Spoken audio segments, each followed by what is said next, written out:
चलो मित्रों, अब जो हमारा नेक्स्ट लेक्चर है, मतलब हमने पार्ट टू कवर कर लिया है। पहले वाले जो क्लास था उसमें हमने सेल के पीवाईक्यूज किए थे। ठीक है। जो पार्ट टू था उसमें हमने दो टॉपिक्स उठाए थे, टिश्यूज एंड डाइवर्सिटी। ठीक है। अब तीसरे वाले पार्ट में हम दो टॉपिक्स उठाएंगे, यही पार्ट्स ऑफ द प्लांट हो जाएगा और उसके साथ में लेंगे जेनेटिक्स। ठीक है। आप सब लोग मुझे जानते ही हैं, मेरा नाम है अरुण सिंह तोमर, यानी कि फाउंडर ऑफ डिफेंस उस्ताद। इस पूरी सीरीज में हम हर पर्टिकुलर सब्जेक्ट के हिसाब से, हर पर्टिकुलर टॉपिक के हिसाब से पी वाई क्यूज को कवर कर रहे हैं, यानी कि 2014 से लेकर 2025, यानी कि टोटल 12 साल, यानी कि टोटल 24 सीडीएस के अटेम्प्ट्स को हम कवर कर रहे हैं इस सीरीज में। इससे पहले पॉलिटी की टॉपिक वाइज पीवाईक्यू सीरीज आ चुकी है, सीडीएस की, और साइमल्टेनियसली आपकी सीएपीएफ की पॉलिटी की सीरीज चल रही है। तो आप क्वेश्चन सॉल्विंग के लिए इन दोनों सोर्सेज को रेफर कर सकते हैं। इन सब के पीडीएफ को टेलीग्राम ग्रुप में शेयर कर दिया है, लिंक डिस्क्रिप्शन में मिल जाएगी, ज्वाइन कर लो, आपको पता चल जाएगा। ठीक है। तो पार्ट्स ऑफ द प्लांट का बहुत बेसिक से कंसेप्ट हैं, tap root, fibrous root, adventitious roots, क्या फंक्शंस होते हैं, शूट सिस्टम, लीव्स के क्या फंक्शंस होते हैं। ठीक है। वेनेशन वगैरह, जो फाइलोटैक्सी वगैरह मैंने ऐसे ही समझा दिया है ओरली। ठीक है। फिर हमारा फ्लावर्स और लीव्स वगैरह आ जाती हैं। उसके बाद में हमारे पास फ्रूट्स हैं, सीड्स हैं, एंड दैट्स इट। इतना ही बड़ा चैप्टर है भाई ये। इसका क्वेश्चन सबसे पहले अभी मोस्ट रिसेंटली आया था 2024। पूछा जा रहा है कि which set of vegetables is underground stem और modified stem of a plant. इनमें से वेजिटेबल्स का कौन सा सेट जो है उसको अंडरग्राउंड स्टेम या फिर modified stem of a plant में काउंट किया जाता है। तो देखो, सबसे पहले हम बात करते हैं अलग अलग चीजों की। जैसे कि पोटैटो की बात करें, तो पोटैटो एक स्टेम ट्यूबर होता है ना। मतलब इसके अंदर नोड्स होते हैं, पोटैटोस की आईज बोला जाता है, ये भी पाई जाती है। अनियन की बात करें तो अनियन आपका एक बल्ब होता है ना। अनियन आपका एक बल्ब होता है, यानी कि एक छोटी सी स्टेम होती है, प्याज के अंदर शॉर्ट स्टेम होती है, और उसके साथ साथ जो इसकी लीव्स होती हैं वो आपकी फ्लैशी स्केल लीव्स इनको कहा जाता है। और तीसरा फिर हमारे पास आ जाता है गार्लिक। ठीक है। गार्लिक की बात हो रही है तो गार्लिक एक बल्ब की कैटेगरी में होता है। मतलब इसकी जो क्लोव्स होती हैं वो मॉडिफाइड लीव्स होती हैं, जो किसी भी स्टेम के साथ में ऐसा रहता है ना, गार्लिक ऐसा। ठीक है। इस तरीके का दिखाई देता है। ठीक है। तो ये हमारा क्या हो जाएगा, ऑप्शन हो जाएगा। ऑब्वियस सी बात है, राउंड गॉड की बात करें तो ये एक फ्रूट होता है। ठीक है। और कैरेट की बात करें तो ये टैप रूट होती है। और टर्निप की बात करें तो ये एक मॉडिफाइड रूट होती है। राउंड गार्ड तो आपने, सॉरी, कैरेट तो सबको पता ही है। बस मेरे ख्याल से सब्जियों के कुछ कुछ नाम ऐसे आ जाते हैं कि कई बार हमें वो पता ही नहीं होते, है ना। अब जैसे राउंड गार्ड की बात करें तो ये क्या होता है, ये होता है टिंडा। आई गेस टिंडा ही होता है ना। हाँ, टिंडा ही होता है, राउंड गॉड। तो टिंडा तो भाई देखो सबको पता है, वो फ्रूट की कैटेगरी, वो सॉरी, फूड की कैटेगरी में आता है। आर्टिचोक की बात करें तो आर्टिचोक आपका एक प्लांट होता है, मतलब क्या बताऊं मैं आपको, कुछ कुछ ऐसा दिखता है, लाइक ये ऐसा हो गया, और अलग अलग ऐसी स्केल्स सी बनी रहती हैं इसके अंदर। ठीक है। यहाँ इंडिया का नेटिव नहीं है, ये थोड़ा बाहर की तरफ पाया जाता है। आगे बात करते हैं, the term phyllotaxy refers to the pattern of, तो ये होता है अरेंजमेंट ऑफ लीव्स। ठीक है। फाइलोटैक्सी का मतलब होता है कि किसी भी स्टेम पे, किसी भी ब्रांच पे लीव्स का अरेंजमेंट कैसा है, पैरेलल है, अल्टरनेटिव है, अलग अलग टाइप के अरेंजमेंट आ जाते हैं, है ना। क्यों होता है, ताकि लीव्स की ओवरलैपिंग आपस में ना हो जाए, पहली बात तो ये है। मैक्सिमम लाइट का एक्सपोजर मिले फोटोसिंथेसिस के लिए। ठीक है। तो ये होता है arrangement of leaves. Branching in stem को ब्रांचिंग पैटर्न बोला जाता है। फ्लावर फॉर्मेशन ऑन ब्रांच को बोला जाता है बेसिकली इनफ्लोरो, सॉरी, इनफ्लो इनफ्लो इन्फ्लोरेसेंस, हाँ, इन्फ्लोरेसेंस के नाम से जाना जाता है। ठीक है, फाइलोटैक्सी नहीं। और फ्लावर्स का जो अरेंजमेंट होता है इसको भी इन्फ्लोरेसेंस की कैटेगरी में ही रखा जाता है।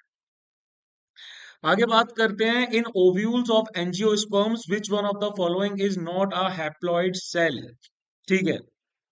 सबसे पहली बात, हम बात करते हैं न्यूक्लियस की। ठीक है। ये आपका स्पैरोफाइटिक टिश्यू होता है जो ओव्यूल के अंदर पाया जाता है, और ये होता है डाइप्लॉइड। ठीक है, यानी कि इसके आसपास पाया जाता है एम्ब्रियो सैक, जो उसको नरिशमेंट प्रोवाइड करता है। ठीक है, सिनर्जिड की बात करते हैं तो सिनर्जिड आपका हैप्लॉइड होता है। एग की बात करते हैं, फीमेल गैमेट, यानी कि ये भी हैप्लॉइड होता है। एंटीपोडल की बात करें, एम्ब्रियो सैक के अंदर पाए जाने वाले सेल्स, तो ये भी आपके हैप्लॉइड जो हैं वो होते हैं। ठीक है, एक कॉमन सा क्वेश्चन आप लोगों के दिमाग में उठना चाहिए, वो ये भी उठना चाहिए कि भाई हैप्लॉइड और डाइप्लॉइड जो है एग्जैक्टली क्या होते हैं। इसका मतलब होता है कि भैया नंबर ऑफ क्रोमोसोम, ठीक है, sorry chromosome, number of chromosome के सेट्स जो किसी भी सेल के अंदर पाए जाते हैं, है ना। अगर हम हैप्लॉइड की बात कर रहे हैं, यानी कि एन सेल्स की बात कर रहे हैं, तो इनमें सिर्फ एक सेट होता है। ठीक है, लाइक एक स्पर्म हो गया या एक एग हो गया। ठीक है, और जब हम डाइप्लॉइड की बात कर रहे हैं, यानी कि टू एन की बात कर रहे हैं, तो इनके पास में आपके क्या रहते हैं, दो सेट रहते हैं। यानी कि हर पेरेंट से एक एक सेट जो है वो आपका दिया जाता है, और ज्यादातर बॉडी आपकी बनती है, इन सेल्स जो बनते हैं इनको बोला जाता है सोमेटिक सेल्स। ठीक है, और इनकी बैकअप के तौर पे एक जीन्स की कॉपी जो है वो रहती है। तो ये जो डाइप्लॉइड सेल्स होते हैं ना, ये किसके द्वारा डिवाइड करते हैं, ये डिवाइड करते हैं माइटोसिस के प्रोसेस के द्वारा, और ज्यादा डाइप्लॉइड बनाते जाते हैं। और हैप्लॉइड किसके द्वारा करते हैं, ये करते हैं मियोसिस के द्वारा। ठीक है, जो कंबाइन करके आपका एक जाइगोट बनाते हैं। आगे बात करते हैं, which one of the following is the correct sequential phase in the successional development of vegetation community in habitat. मतलब किसी भी जगह जब पेड़ पौधे सेटअप होते हैं या वेजिटेशन कम्युनिटी डेवलप होती है, तो उसके लिए स्टार्टिंग से लेकर एंड तक का क्या प्रोसेस होता है। ठीक है, देखो हर इकोलॉजी कहीं भी सेटअप होगी तो एक पर्टिकुलर ऑर्डर को फॉलो करती है। ठीक है, जैसे कि सबसे पहले क्या होगा, सबसे पहले आपका क्या है, एक सिंपल ऐसा एरिया, खाली एरिया है ना। तो इसको बोला जाता है न्यूडेशन। न्यूडेशन का मतलब होता है कि किसी भी रीजन की वजह से ये एरिया आपका प्लेन एरिया में कन्वर्ट हो गया। हो सकता है यहाँ पहले कोई हिल था, इरोजन की वजह से अब ये प्लेन एरिया में कन्वर्ट हो चुका है। ठीक है, या कोई वॉल्केनो इरप्ट हुआ और उसके ऊपर ऐसी लेयर जमा दी, तो प्लेन यानी कि न्यूडेशन हो गया। अब न्यूट्रिशन के बाद में जो नेक्स्ट प्रोसेस होता है, इसको बोला जाता है माइग्रेशन। माइग्रेशन का मतलब होता है कि कहीं से उड़ के, यहाँ से वहां से कुछ सीड्स हैं, कुछ स्पोर्स हैं, वो उस बेयर एरिया में आके जम गए। ठीक है, अब उनका माइग्रेशन हुआ। तीसरा रिएक्शन रहता है, मतलब तीसरा रहता है रिएक्शन, यानी कि अब यहाँ पे जो सॉइल थी, जो बारिश हो रही थी, जो मॉइस्चर मिल रहा था, जो न्यूट्रिएंट्स थे, उनसे रिएक्शन होना स्टार्ट हुआ। और चौथा हो जाता है आपका स्टेबलाइजेशन, यानी कि सबसे कंक्लूडिंग टाइम, यानी कि अब स्टेबल सेल्फ सस्टेनिंग कम्युनिटी जो है वो यहाँ पे बन चुकी है, पेड़ पौधे जो है वो उग चुके हैं। तो option C will be the correct answer. उसके बाद आते हैं, which of the following is are the main absorbing organs of plants. Plants के ऑब्जॉर्बिंग ऑर्गन में से किसको काउंट किया जाता है। तो देखो भैया, हमारी क्या रहती है, आंसर रहेगा रूट ओनली। रूट सिस्टम जो रहता है वो रिस्पॉन्सिबल होता है आपका। रूट हेयर्स भी इस चीज में पार्टिसिपेट नहीं करते हैं, रूट सिस्टम ही मेन, सॉरी रूट हेयर करते हैं। रूट सिस्टम यानी कि रूट हेयर जिसमें इंक्लूड किया जाए, ये मेन ऑब्जॉर्बिंग ऑर्गन होते हैं प्लांट्स के। ठीक है, क्या एब्जॉर्ब करते हैं, पानी एब्जॉर्ब करते हैं, जो मिनरल सॉल्ट जो रहते हैं भैया आपके मिट्टी में, उनको एब्जॉर्ब करने का काम करते हैं, है ना। जाइलम इनको ऊपर खींच के ले जाता है। नेक्स्ट आते हैं, which of the following is not a primary function of a green leaf. हरी पत्ती का प्राइमरी फंक्शन क्या नहीं होता है, खाने को बनाना होता है, बिल्कुल होता है। फोटोसिंथेसिस के द्वारा ही तो खाना बनाया जाता है। इंटरचेंज ऑफ गैसेस, बिल्कुल स्टोमेटा की हेल्प से किया जाता है ना। लीफ की सरफेस पे ऐसे स्टोमेटा यानी कि पोर्स होते हैं, जिनके आसपास गार्ड सेल्स होते हैं, जो ओपनिंग और क्लोजिंग को क्या करते हैं, क्या बोलते हैं, कंट्रोल करते हैं। एवेपोरेशन ऑफ वाटर, भैया ये भी होता है, याद करो, ट्रांसपीरेशन। माहौल में गर्मी बहुत ज्यादा है, पानी एवेपोरेट होके जा रहा है, प्लांट का पानी कैसे जाएगा, प्लांट का पानी जो है वो जाता है, रूट्स पानी को ऊपर खींच के ले जाती हैं, जाइलम के थ्रू पानी यहाँ जाता है, यहाँ से लीफ से पहुंचता है, और स्टोमेटा के बाहर थ्रू बाहर निकल जाता है, एवेपोरेट हो जाता है ना। तो conduction of food and water, ये ग्रीन लीफ का फंक्शन है नहीं, ये जो काम है ये आ जाता है वेस्क्यूलर टिश्यूज का काम आता है। ठीक है, यानी कि जाइलम का, यानी कि फ्लोएम का, इनका काम आता है। आगे, विच one of the following denotes a true fruit, एक सच्चा फल इनमें से कौन सा है? ठीक है। ट्रू फ्रूट आपका कब डेवलप होता है? ट्रू फ्रूट आपका तभी डेवलप होता है जब क्या बोलते हैं, किसी भी फ्लावर की जो ओवरी होती है वो राइप हो जाती है, पक जाती है, मैच्योर हो जाती है और फिर फ्रूट में कन्वर्ट होती है। इसी को ट्रू फ्रूट बोला जाता है ना? यानी कि ओवरी का हुआ है फर्टिलाइजेशन। ओवरी का फर्टिलाइजेशन होगा तभी आपका एक सच्चा फल सामने आएगा। कोई भी दूसरे जो फ्लोरल पार्ट्स होते हैं जैसे कि थैलेमस या रिसेप्टिकल, सॉरी, रिसेप्टिकल वगैरह, ये फ्रूट फॉर्मेशन में पार्टिसिपेट नहीं करते। ठीक है। when only the thalamus of the flower grows and develop into a fruit, thalamus जो है वो फ्रूट में डेवलप तो होता है लेकिन उस फ्रूट को हम बोलते हैं फॉल्स फ्रूट। कैसा एग्जाम्पल क्या है? एप्पल को ले लो, एप्पल को फॉल्स फ्रूट बोला जाता है। ठीक है। उसके बाद में when only the रिसेप्टिकल of the flower develops into a fruit, तो ये भी एक फॉल्स फ्रूट की कैटेगरी में आता है। और जब आपका फ्रूट ओरिजिनेट होता है from the calyx of a flower, तो ये भी ट्रू फ्रूट नहीं होता है, इसमें कुछ जुड़े हुए पार्ट यानी कि असेसरी पार्ट्स पाए जाते हैं। उसके बाद, in which one of the following physiological processes excess water escapes in the form of droplets from a plant, यानी कि किस पर्टिकुलर फिजियोलॉजिकल प्रोसेसेस में एक्सेस पानी जो है वो क्या बोलते हैं, एस्केप कर जाता है इन the form of droplets from a plant. यार ऑब्वियस सी बात है ना, क्या लग रहा है आपको? ट्रांसपिरेशन लग रहा होगा, लेकिन यहाँ पर आप इसको ध्यान से देखो। ठीक है। एक्सेस वाटर है आपके पास, कम वाला पानी नहीं है। ट्रांसपिरेशन में तो जो बचा कुचा पानी होता है उसको खींचा जाता है, यहाँ एक्सेस वाटर बोला जा रहा है जो ड्रॉपलेट्स के फॉर्म में प्लांट से निकल जाता है, तो इस प्रोसेस को बोला जाता है गेटिएशन, है ना? इसमें जो भी आपका लिक्विड वाटर की ड्रॉपलेट्स हैं, ये लीफ की मार्जिन से या फिर लीफ की टिप से, है ना? लीफ हमारी कुछ ऐसी होती है ना, तो लीफ की मार्जिन से या लीफ की टिप से जो क्या करता है, कुछ पर्टिकुलर ओपनिंग्स के थ्रू निकल जाता है। इन ओपनिंग्स को बोला जाता है हाइडा थॉट्स। इनके थ्रू निकलता है, कब होता है?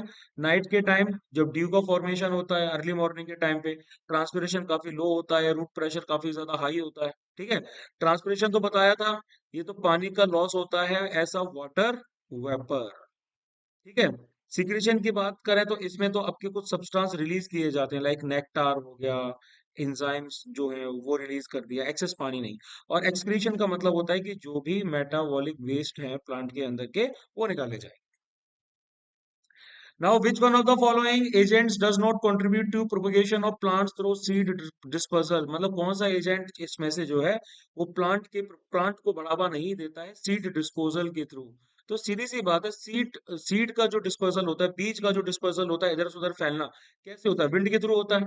कॉटन की बात करें, ठीक है, डेंडेलियन की बात करें, ये तो भाई आपके डेंडेलियन तो आपने देखे होंगे, कुछ ऐसा इस टाइप का रहता है ना, बाल टाइप के रहते हैं। एक बहुत ही फनी वीडियो देखा था मैंने इसको रिलेटेड, मैं भूल नहीं सकता, उसको मेरी वाइफ ने शेयर किया था। तो कॉटन और डेंडेलियन विंड के थ्रू होते हैं। वाटर जो होता है ये क्या करता है? वाटर आपका कोकोनट, ठीक है। एनिमल जो भी फ्रूट्स को खा लेते हैं, एनिमल या बर्ड्स वगैरह जो फ्रूट्स खा लेते हैं। फंगस की बात करते हैं तो फंगस जो है इसके द्वारा आपका सीड डिस्पर्जल नहीं होता है। तो ये हो गया सही। देखो, विंड तो नेचुरल एजेंट है, एनिमल भी आपके नेचुरल एजेंट है, वाटर भी आपका नेचुरल एजेंट है, बट फंगस जो है वो इस कैटेगरी में, मतलब फंगस कंट्रीब्यूट ही नहीं करता ना सीड डिस्पर्जल। आगे, विच one of the following features is an indication for modification of stem of a plant, इनमें से कौन सा फीचर इस बात की तरफ इंडिकेट कर रहा है कि किसी भी प्लांट की स्टेम को मॉडिफाइड कर दिया गया है? जैसे कि हम बात करें आईज ऑफ द पोटैटो की, है ना? पोटैटो के ऊपर आपने देखा होगा ऐसा आलू रहता है, उसके ऊपर ऐसी आईज वगैरह बनी रहती हैं। तो ये क्या होते हैं? ये होते हैं नोड्स, जिनकी एक्सिलरी बर्ड्स होते हैं। ठीक है। मतलब कि यहाँ अगर आप लोग काफी दिन तक छोड़ दोगे ना, तो उसमें से ऐसे नए ओपनिंग्स ही निकलने लगेंगी। ठीक है। नए शूट्स, इनको शूट्स बोला जाता है, नए शूट्स निकलने पड़ेंगे, है ना? इससे पता चलता है कि पोटैटो मॉडिफाइड स्टेम है, यानी कि ये आ जाता है स्टेम ट्यूबर की कैटेगरी में, स्टेम ट्यूबर की कैटेगरी में आ जाता है। ये आपका रूट नहीं है। ठीक है। अब स्केल फाउंड इन अनियन, तो मैंने आपको बताया था स्केल जो अनियन में पाई जाती है ये होती है modified leaves. Tendril found in pea, pea के जो ट्रेंडल्स होते हैं ये भी मॉडिफाइड लीव्स होते हैं। हेयर प्रेजेंट इन कैरेट, अब कैरेट क्या होती है? कैरेट एक होती है मॉडिफाइड, ठीक है, ये मॉडिफाइड रूट होती है, कुछ ऐसी होती है ना, इसके ऊपर छोटे छोटे आपको हेयर फॉलिकल्स देखने को मिल जाते हैं, तो ये भी स्टेम के फीचर्स नहीं है, रूट हेयर से उसको मिलते हैं। Now, which one of the following types of pesticides is convenient to control store grain pest? Stored grain pest जो है, इनको जनरली हम क्या करते हैं, अनाज के बोरों में रखते हैं, स्टैक्स जिनको बोला जाता है, बैग्स बोला जाता है, क्रेवाइसेस बोला जाता है ना, गोडाउन्स वगैरह में रखा जाता है। अब इसके लिए सबसे बेटर होता है फ्यूमिगेंट्स, जो कि आते हैं फॉस्फीन की कैटेगरी में। क्यों? क्योंकि गैसेस फॉर्म में एक्ट करते हैं, पहली बात तो ये है। दूसरी, ग्रेन में काफी अंदर तक पेनिट्रेट करते हैं, जहां तक आपकी फिजिकल दवाइयां नहीं पहुंच सकती, और सब तरह के इंसेक्ट्स को खत्म करते हैं, सब तरह की स्टेजेस में, चाहे लार्वा हो, चाहे एडल्ट हो, चाहे अंडे हो, ठीक है। सिस्टमेटिक पेस्टिसाइड्स की बात करें तो ये यूज किए जाते हैं ग्रोइंग फसल में, स्टोर्ड ग्रेन्स के लिए एप्ट नहीं है। कॉन्टैक्ट पॉइजन्स की बात करें तो इसमें तो डायरेक्ट कॉन्टैक्ट चाहिए होता है, जो भी अनाज आपने बहुत बड़े लेवल पे स्टोर कर रखा हो, उसमें कॉन्टैक्ट पॉइजन यानी कि जो सल्फास वगैरह की दवाइयां होती हैं, वो काम नहीं आती बहुत ज्यादा, वो उल्टा क्या करती है, गैसेस बना देती है जो आपके लिए खराब है। अभी ग्वालियर में ही एक ऐसा इंसिडेंट हुआ था, आप गूगल करोगे तो पता चलेगा। स्टमक पॉइजन्स की बात करें तो इसमें तो इंजेक्शन करना पड़ता है, यानी कि खाना पड़ता है तो ये हिडन पेस्ट के तो अगेंस्ट हो ही नहीं सकते। अब इनमें से कौन सा करेक्टली मैच्ड है? करेंटली मैच नहीं है, ठीक है। सैंडलवुड प्लांट यानी कि चंदन का पेड़ पार्शियल रूट पैरासाइट की कैटेगरी में आता है। सैंडलवुड जो रहता है, इसको बोला जाता है हेमी पैरासाइट, ठीक है। मतलब फोटोसिंथेसिस नाम का प्रोसेस तो करता है, बट फिर भी जहां पर ये टिक जाता है, जो इसका होस्ट होता है, उसी पे अपने वाटर और मिनरल्स के लिए डिपेंड करता है, तो आधा आधा पैरासाइट की कैटेगरी में है। कस्कटा की बात करें, कस्कटा पैरासाइट है, बिल्कुल ये एक स्टेम पैरासाइट है। नेप्थेनिस की बात कर रहे हैं, कार्निवोरस है, तो ये एक इंसेक्टिवोरस है, यानी कि ये खाता है कीड़े मकोड़े, ठीक है, कीड़े मकोड़े को ट्रैप करता है, ठीक है, नाइट्रोजन के लिए। किसके लिए करता है? नाइट्रोजन के लिए। और मशरूम्स की बात करें, मशरूम्स ऑटोट्रॉफ होते हैं, तो भैया सबको पता है मशरूम्स ऑटोट्रॉफ नहीं होते, मशरूम्स होते हैं फंगई, ठीक है। इनके अंदर जो है वो क्लोरोफिल नहीं पाया जाता, फोटोसिंथेसिस नहीं कर सकते, इसीलिए इनको रखा जाता है हेट्रोट्रॉप्स की कैटेगरी में, यानी कि सेप्रोफाइट। सेप्रोफाइट्स कौन? जो डेड और डिकेइंग एनिमल्स पे या ऑर्गेनिज्म पे डिपेंड करते हैं। तो ये हो जाएगा हमारा करेक्ट आंसर। अब विच one of the following elements is present in green pigment of leaf? Green pigment of leaf में कौन सा एलिमेंट होता है? तो वो होता है मैग्नीशियम। देखो ग्रीन पिगमेंट क्या होता है, वो होता है क्लोरोफिल, सबसे पहली बात तो ये है ना। अब क्लोरोफिल मॉलिक्यूल के सेंटर में हमारे पास होते हैं मैग्नीशियम के आयन, जो फोटोसिंथेसिस के लिए बहुत ज्यादा जरूरी है। फॉस्फोरस एडेनोसिन ट्राइफॉस्फेट के लिए बहुत जरूरी होता है, न्यूक्लिक एसिड के लिए जरूरी होता है, क्लोरोफिल स्ट्रक्चर का पार्ट नहीं है। आयरन की बात करें तो ये क्लोरोफिल सिंथेसिस के लिए जरूरी है, बट ये भी क्लोरोफिल का पार्ट नहीं है। कैल्शियम की बात करें तो ये सेल वॉल के लिए जरूरी होता है, क्लोरोफिल में अगेन इसका कोई रोल नहीं होता, ठीक है। चलो, अब जो नेक्स्ट चैप्टर हमारा आता है वो आता है जेनेटिक। जेनेटिक में भी बहुत ज्यादा क्वेश्चंस नहीं है, बट लेट्स सॉल्व। अब उसके बाद में जो नेक्स्ट हमारा टॉपिक आ जाता है, आज हम इसमें कवर करेंगे जेनेटिक्स को, ठीक है। प्लांट सिस्टम हो गया, अब जेनेटिक्स, और जो न्यूट्रिशन इन ह्यूमन बीइंग्स है, प्लस जो डिसीज सिस्टम आ जाता है, ये सब हम एक सिंगल टॉपिक में करेंगे, क्योंकि इसमें थोड़े 40-50 के आसपास क्वेश्चंस आ जाते हैं, ठीक है। चलो, जेनेटिक्स में तो भाई देखो बहुत ही बेसिक सी चीजें थी, हेरिडिटी के रीजन क्या है, जीन्स के फंक्शंस क्या है, मेंडल्स लॉज आ जाते हैं, monohybrid cross, dihybrid cross, law of inheritance and dominance, segregation वाला लॉ, ठीक है, pleiotropy, determination of sex, chromosomes, properties, mutation, एक्समैन, ठीक है। जेनेटिक क्यों म्यूटेशन होता है ये समझाना जरूरी है। उसके बाद जेनेटिक डिसऑर्डर्स आते हैं, मेंडेलियन डिसऑर्डर्स आते हैं, एंड यही सब था भाई इसमें, ठीक है, डीएनए एंड आरएनए एक्सेट्रा। चलो, अब आते हैं सीडीएस 2022 में सबसे बेसिक क्वेश्चन जो है इसके बारे में पूछा गया था कि which one of the following statement is not correct with regard to genetically modified organism. जिन ऑर्गेनिज्म को जेनेटिकली मॉडिफाइड कर दिया जाता है, उनके जीन्स में बदलाव ला दिए जाते हैं, उसके रिलेशन में कौन सा स्टेटमेंट हमारा सही नहीं है? पहला स्टेटमेंट आ रहा है कि in this technique a gene from one organism is isolated and transfer to the cell of another organism. क्या ये सही है? ठीक है। हाँ, मतलब बिल्कुल सही है, कायदे से देखा जाए तो सही है। इस टेक्निक में एक पर्टिकुलर ऑर्गेनिज्म के जीन को उठाया जाता है, आइसोलेट किया जाता है और दूसरे ऑर्गेनिज्म के सेल में डाल दिया जाता है, जिससे कुछ चीजें आपकी बदल जाती है ना? दूसरा आता है this technique has application only in plant. तो ये तो गलत है। प्लांट के साथ साथ और भी बहुत जगह इसके एप्लीकेशन है। प्लांट में तो देखो बीटी कॉटन, बहुत नाम सुना होगा आपने, है ना? एनिमल्स की बात किया जाए तो ट्रांसजेनिक माइस, ठीक है, गोट्स, कश्मीर यूनिवर्सिटी में एक शीप जो है वो बनाई गई थी, है ना?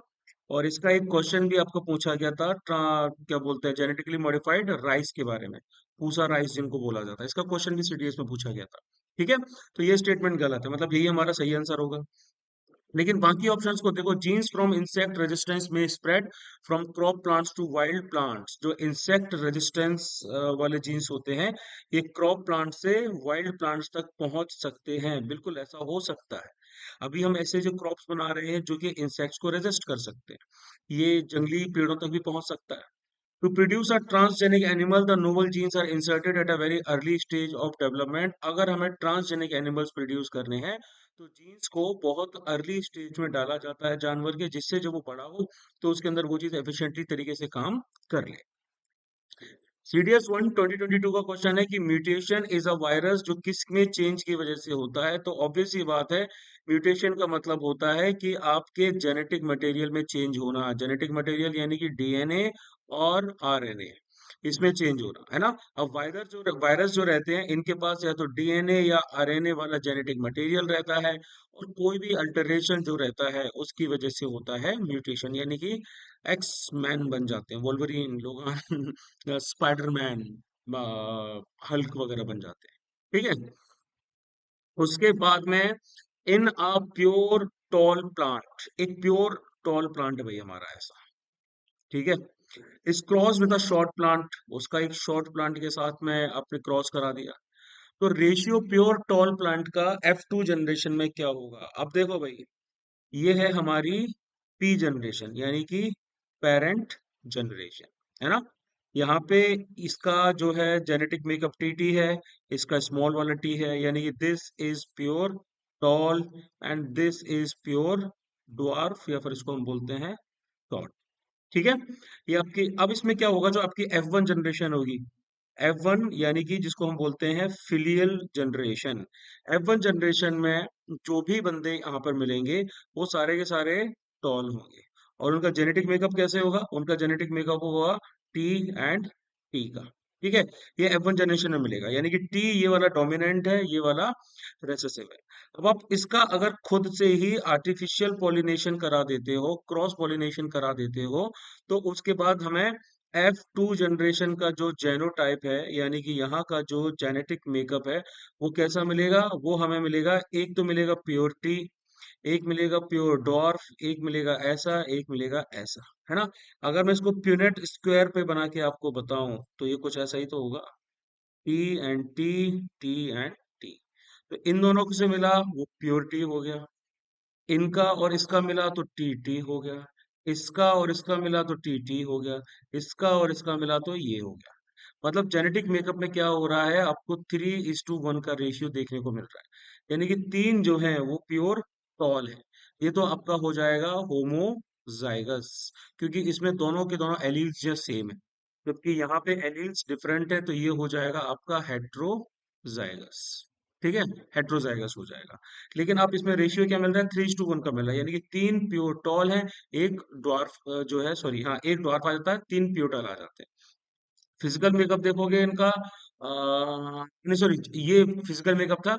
जेनेटिक मेकअप इज 1:1, मतलब one is pure tall, one is pure dwarf, और दो जो हैं वो इंटरमीडिएट वाले आ जाएंगे। ठीक है, तो F2 जनरेशन में हमें क्या देखने को मिल रहा है? F2 जनरेशन में हमें प्योर टॉल प्लांट और शॉर्ट प्लांट का रेशियो देखने को मिलेगा 1:1। 1:1। प्योर वाले तो यही है। विच one of the following statements about variations is not true? Variation का मतलब होता है कि माता पिता से बच्चे कितने ज्यादा डिफरेंट है ना, पेरेंट्स और ऑफस्प्रिंग में कितना ज्यादा डिफरेंस आ रहा है, कितनी अमाउंट ऑफ डिससिमिलैरिटी यहाँ पर आ जाती है। ठीक है। अब यहाँ बोला जा रहा है variation is minimum in sexual reproduction. क्या ये सही है? बिल्कुल गलत। सेक्सुअल रिप्रोडक्शन में मिनिमम, अच्छा नॉट ट्रू बोला ना, हाँ तो ये सही है। सेक्सुअल रिप्रोडक्शन में ओनली एक पेरेंट जो रहता है वो इन्वॉल्व रहता है, और जो भी ऑफस्प्रिंग रहता है ये एग्जैक्ट कॉपी रहता है अपने पेरेंट की, एग्जैक्ट कॉपी रहता है ना, जैसे प्लांट्स वगैरह में होता है। उसके बाद all variations in a species have equal chances of survival. जो भी वेरिएशंस होते हैं स्पीसीज में सबके पास इक्वल चांसेस होते हैं।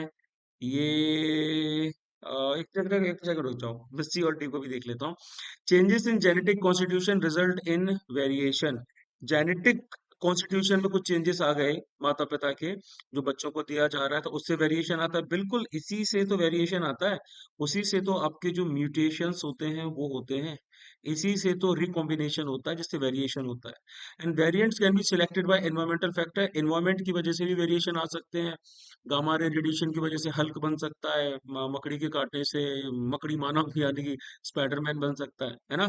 अब अगर हम बी वाले ऑप्शन को रिविजिट करें तो देखो नेचुरल सिलेक्शन के हिसाब से वेरिएशंस के इक्वल चांसेस नहीं होते सर्वाइवल के। सिर्फ वही वेरिएशंस जो कि उस पर्टिकुलर एनवायरनमेंट में जी सकते हैं, उनको एक माहौल मिल रहा है ना, वही सर्वाइव कर सकते हैं। तो this one will be the correct answer. अब while studying vegetation of an area, एक एरिया के वेजिटेशन के बारे में पढ़ाई की जा रही है, टर्म्स हमारे सामने आते हैं पॉपुलेशन और कम्युनिटी, है ना। इनमें से कौन से स्टेटमेंट इन बेस्ट डिस्क्राइब करते हैं इस पॉपुलेशन को? देखो, इसका सीधा सा मतलब आता है कि एक ऐसा ग्रुप ऑफ ऑर्गेनिज्म जो एक ही स्पीसीज को बिलोंग करते हो और जो सेम एरिया में रहते हो सेम टाइम पे। जैसे हम यहाँ बोलेंगे ह्यूमन पॉपुलेशन, तो एक पर्टिकुलर एरिया है, तो अगर हम एक ही स्पीसीज यानी कि ह्यूमन होमोसेपियंस की बात कर रहे हैं, जो एक ही एरिया में सेम टाइम पर रह रहे हो। ठीक है। तो इकोलॉजी में आपका पॉपुलेशन को ऐसे ही बोला जाता है। अब एक बच्चा है, उसको एक बड़ा सा ब्यूटीफुल प्लांट दिया गया है बर्थडे गिफ्ट के तौर पे उसके फादर ने, और साथ में एक क्विज भी दे दी उसको ट्रोमाटाइज करने के लिए। ठीक है। फादर ने बोला कि वो ये कैसे वेरीफाई करेगी कि ये जो आपका टॉल प्लांट है ये किसी ऐसे की प्रोजेनी का मतलब होता है बच्चे, है ना। ये कैसे डिटरमाइन होगा कि इसके दोनों के दोनों जो पेरेंट्स हैं वो टॉल है ना, मदर भी फादर भी, या फिर एक टॉल है एक शॉर्ट प्लांट है, ये कैसे वेरीफाई कर सकती है ना।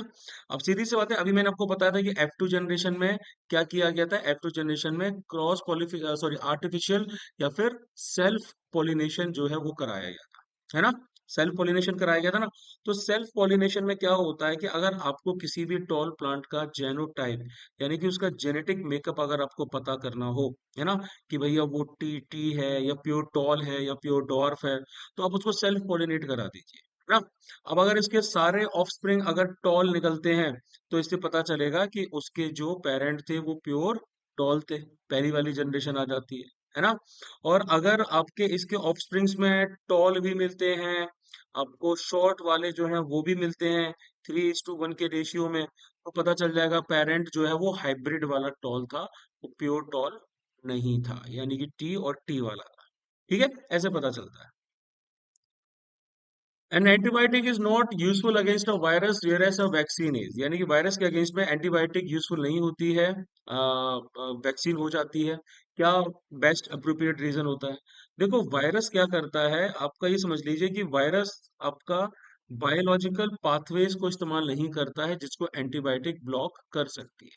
लेकिन वैक्सीन क्या कर सकता है? वैक्सीन आपका इम्यून सिस्टम को बूस्ट कर सकता है उस वायरस से फाइट करने के लिए, है ना। देखो ये सिंपल सी बात है।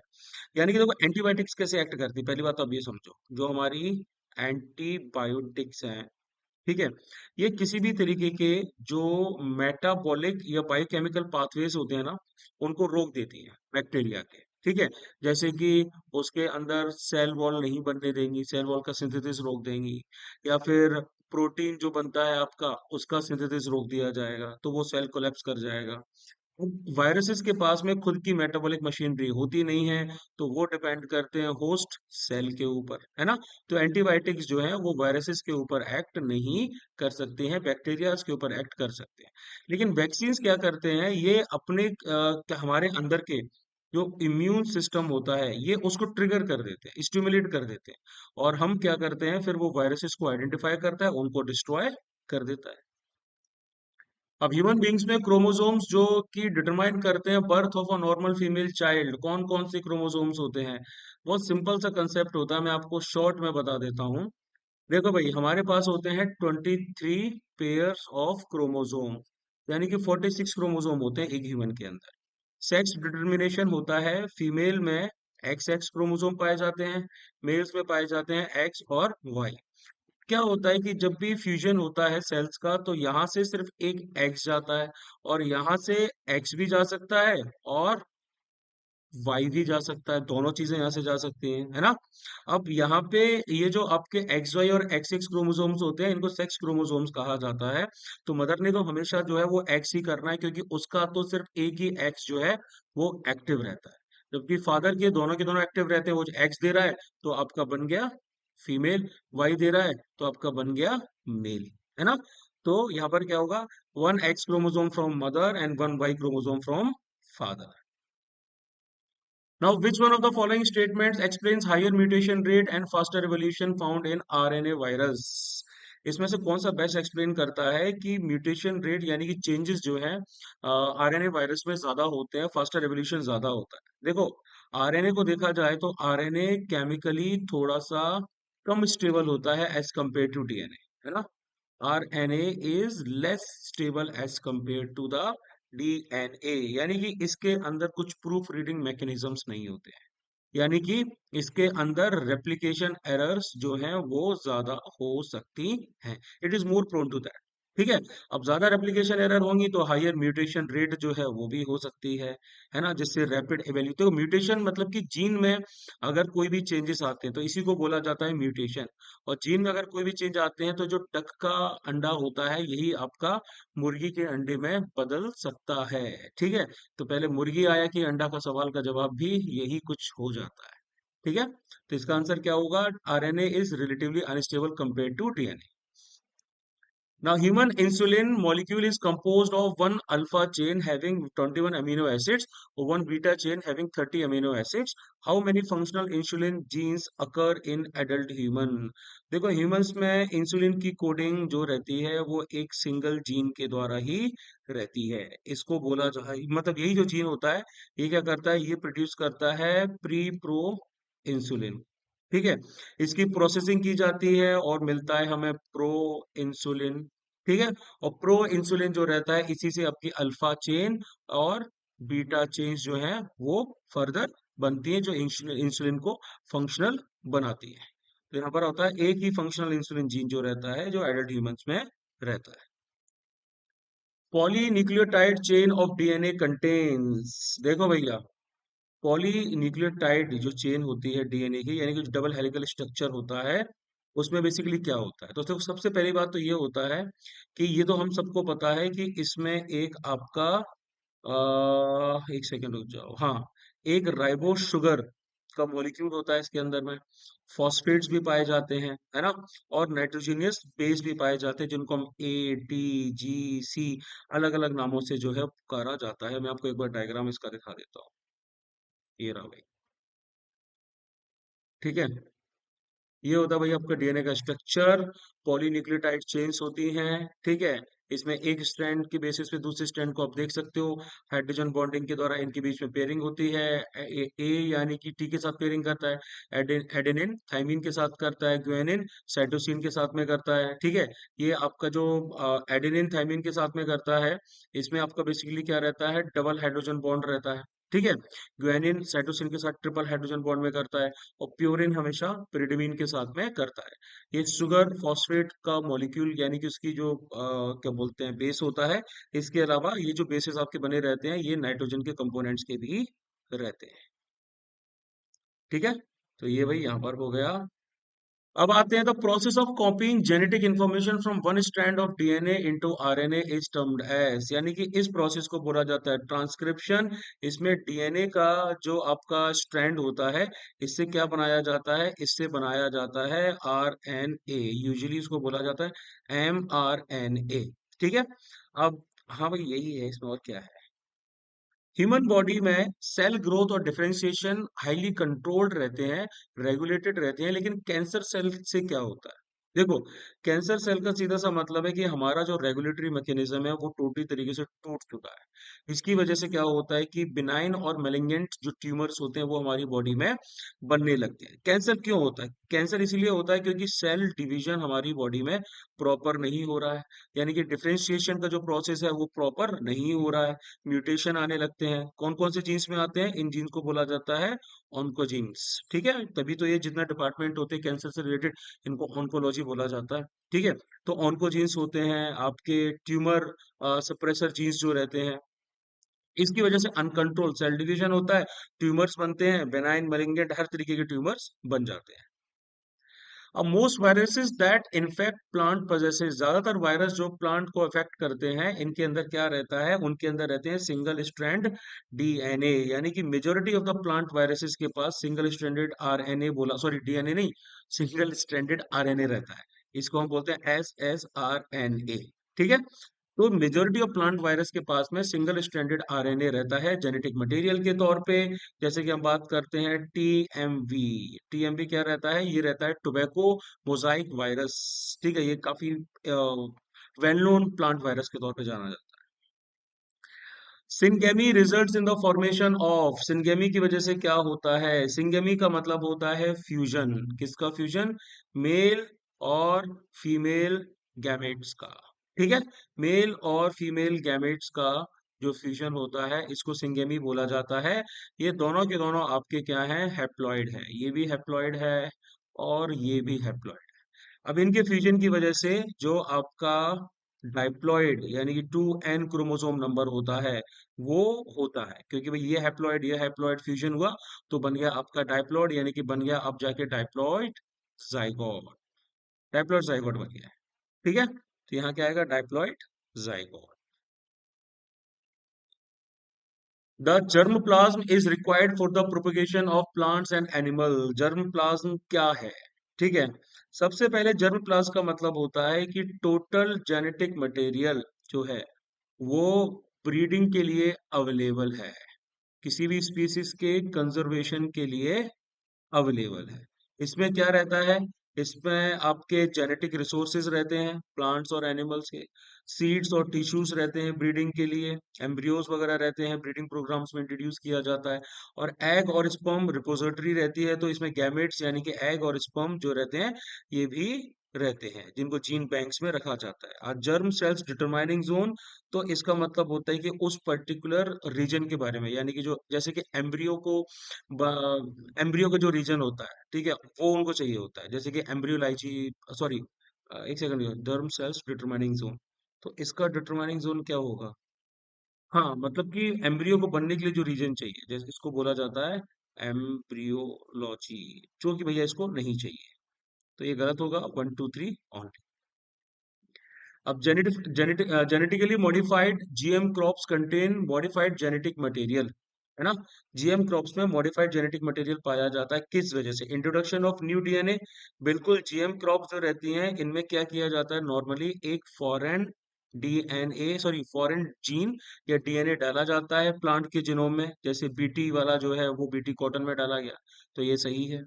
Removal of existing DNA, obvious ही बात है ना, जेनेटिक मॉडिफिकेशन करना है, डबल हेलिकल स्ट्रक्चर आता है, तो एक सेगमेंट आपको वहां का हटाना भी पड़ेगा, साइलेंस करना पड़ेगा, डिलीट करना पड़ेगा अनडिजायरेबल जीन्स को, जिसकी वजह से जेनेटिक मटेरियल को अल्टर किया जा सके। इसको आरएनए साइलेंसिंग के नाम से भी बोला जाता है। ठीक है, तो एग्जिस्टिंग डीएनए भी हटा दिया। Introduction of RNA, genetic modification में आपके डीएनए में स्टेबल चेंजेस किए जाते हैं। आरएनए को भी यूज तो किया जाता है, बट जेनेटिकली मॉडिफाइड मटेरियल में आपका आरएनए, सिर्फ आरएनए को इंट्रोड्यूस नहीं किया जाता, ये तो गलत होगा। और इंट्रोडक्शन ऑफ न्यू ट्रेड्स, तो बिल्कुल जेनेटिक मॉडिफिकेशन का काम ही है कि नए तरीके के ट्रेड्स लेके आना, फसल को कीड़ों इंसेक्ट प्रूफ बनाना, टॉल बनाना, ये करना वो करना। तो 1, 2 एंड 4।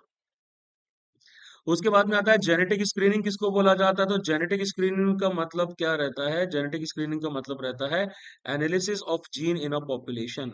यानी कि आपने क्या किया, बहुत ज्यादा लोगों को, a large number of individuals को आपने किसी भी पॉपुलेशन में आइडेंटिफाई करना स्टार्ट कर दिया कि भैया इनके पास में पर्टिकुलर जेनेटिक डिसऑर्डर्स हैं, ये पर्टिकुलर जेनेटिक डिसीज लेके चल रहे हैं। फॉर एग्जांपल जैसे थैलेसेमिया जो है, आपने उसकी स्क्रीनिंग करनी स्टार्ट कर दी। अब थैलेसेमिया माता पिता को नहीं होता, लेकिन बच्चों को पास डाउन हो जाता है, तो उसमें पहले से ही आपको उनको बताना पड़ेगा, उनको समझाना पड़ेगा, ट्रीटमेंट देने पड़ेंगे कि भैया ये जो जीन है ये आपके बच्चों तक ना पहुंचे। वो among the following is considered as the father of genetic engineering, तो वो बोला जाता है पॉल बर्ग को। ठीक है, ये फादर है जेनेटिक इंजीनियरिंग के, क्योंकि इन्होंने पहला जो डीएनए, कॉम्बिनेट डीएनए जो है टेक्निक, 1972 में उसकी खोज की थी। मॉडर्न बायोटेक्नोलॉजी की स्थापना, मतलब उसकी पूरी फाउंडेशन रखी। जेनेटिकली मॉडिफाइड ऑर्गेनिजम्स की, इंसुलिन प्रोडक्शन की, जीन क्लोनिंग की, और इनको नोबेल प्राइज भी दिया गया था केमिस्ट्री में 1980 में इनके कॉन्ट्रीब्यूशन के लिए। फिलिप ड्रैंकर की बात करें तो ये तो एक फिजियोलॉजिस्ट थे, मेडिकल डिवाइसेस में काम किया था इन्होंने। थॉमस एडिसन तो आपके इलेक्ट्रिक बल्ब, फोनोग्राफ, इन सब के क्या बोलते हैं, इन्वेंटर थे। और एल्फियस एस पैकर्ड जूनियर की बात करें तो ये एक जूलॉजिस्ट थे, एंटोमोलॉजिस्ट थे, ये जेनेटिक इंजीनियरिंग के साथ एसोसिएटेड नहीं थे। उसके बाद आते हैं, which of the following causes variation in the genetic material of progeny, यानी कि बच्चों के जेनेटिक मटेरियल में वेरिएशन किसकी वजह से आते हैं? सेक्सुअल रिप्रोडक्शन, बिल्कुल। देखो भाई, अगर मियोसिस का प्रोसेस हुआ है, यानी कि नया बच्चा क्रिएट हो रहा है, क्रॉसिंग ओवर हुआ है, और फर्टिलाइजेशन थोड़ा सा रैंडम हो गया है, इसकी वजह से जेनेटिक मटेरियल चेंज हो सकता है। सेक्सुअल रिप्रोडक्शन में तो नहीं होता। एसेक्सुअल रिप्रोडक्शन में जैसे मैं आपको बताया था, इसमें कोई वेरिएशन नहीं होता है, आने वाला बच्चा एज इट इज माता पिता के जैसा होता है। म्यूटेशंस, बिल्कुल, हमारे लाइफ टाइम में डीएनए सीक्वेंस में कुछ चेंजेस आ गए, नए एलील्स इंट्रोड्यूस हो गए, तो परमानेंट जेनेटिक वेरिएशन आ सकता है। एपिजेनेटिक चेंजेस, यानी कि आपका जो जीन एक्सप्रेशन है ना, जीन पहले कुछ करता था, अब उसके एक्सप्रेशन में बदलाव आ चुका है। इसको क्या बोलते हैं, मतलब डीएनए सीक्वेंस चेंज नहीं हुआ है आपका, लेकिन जीन का जो है वो फंक्शन चेंज हो गया है ना। ये मोस्टली ऐसा भी होता है कि माता पिता से बच्चों को मिल जाता है, बच्चों को पता नहीं होता है, और इसकी वजह से भी चेंजेस आते हैं। तो 1, 3 एंड 4। अब ये जो नेक्स्ट चैप्टर भाई, इसको तो हम करेंगे नेक्स्ट टाइम, न्यूट्रिशन।